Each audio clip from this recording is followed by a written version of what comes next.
আমি যতদূর জানি তুমি কুপন না কেটেও পুজো দিতে পারবে, কারণ কি পুজো দেওয়ার সময় পুরোহিত মশাই তোমার নাম গোত্র তোমার মুখেই জিজ্ঞাসা করে নেয়, তো শুধু শুধু কুপনটা কাটার কি দরকার। আসলে তেমন কিছুই না, এগুলো হচ্ছে কিপ্টে মানুষের কথা। আমি যেমন বাড়ি থেকে সবকিছু তুলে নিয়ে এসেছি, ফুল থেকে শুরু করে প্রদীপ, ধূপকাঠি, তেল, ঘি সবকিছুই নিয়ে এসেছি। কুপনগুলো কেটে পুজোর থালাটা ওইখানেই সুন্দর করে সাজিয়ে নিয়েছিলাম, কারণ বাড়ি থেকে পুজোর থালা সাজিয়ে নিয়ে আসা তো সম্ভব ছিল না, আর এখানে যে এসেই সাজাবো তারও সুযোগ সুবিধা নেই।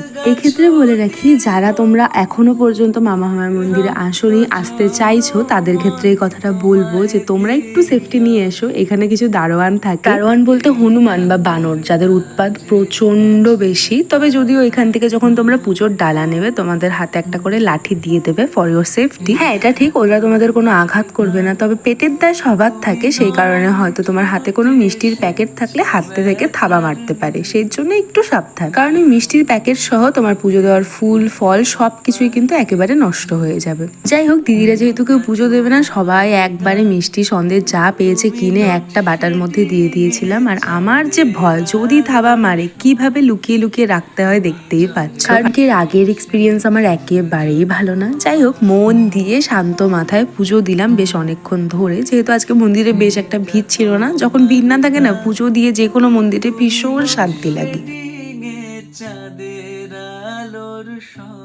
সে যাই হোক, মন্দিরের ভেতরে পুজো দিয়ে বাইরে চলে এসেছি, আর রীতিমতো ঠাকুরের থালাটা আমাকে ঢেকে ঢেকে নিয়ে আসতে হয়েছে, কারণ ওই যে আগেই বললাম দারোয়ানরা তো আছেই সবসময় পাহারা দেওয়ার জন্যে। আর মন্দিরের ভিতরে কিন্তু তোমাকে একেবারে প্রদীপ টদীপ কিছুই জ্বালাতে দেবে না, যেটাই তুমি জ্বালাতে চাও সেটা মন্দির থেকে বাইরে একটা জায়গা আছে, সেইখানে এসে তোমাকে জ্বালাতে হবে। তাই ওইখানে আর বেশিক্ষণ দেরি না করে বাইরে চলে আসছিলাম। আর আমরা যেদিন গেছিলাম পুজো দিতে, সেই দিন কিন্তু একটা বলিও দিয়েছে, যেটার ভিডিও আর আমি করতে পারিনি। আর তার পাশাপাশি তখন না যজ্ঞও চলছিল, তবে আমার জানা নেই কিসের যজ্ঞ, কিন্তু এই যজ্ঞের তাপ নাকি শরীরে লাগালে খুব ভালো হয়। তাই দিদিদের মুখে এই কথাটা শুনে আমি যজ্ঞের সামনে গিয়ে দাঁড়িয়ে পড়েছিলাম, আর নিজের স্বচক্ষে আজকে আগুনে ঘি ঢালতেও দেখে নিলাম। এতদিন তো লোককে দেখেছি আমার জীবনে ঘি ঢালতে। যাই হোক, জোকস অ্যাপার্ট, তো সেইখান থেকে বেরিয়ে আবার চলে গেছিলাম শিব মন্দিরে। যেহেতু আমার বাটাতে এখনো ফুল ফল এইসব ছিল, তো শিব মন্দিরে এগুলো দিয়ে আবার একবার পুজো দিয়ে নিলাম।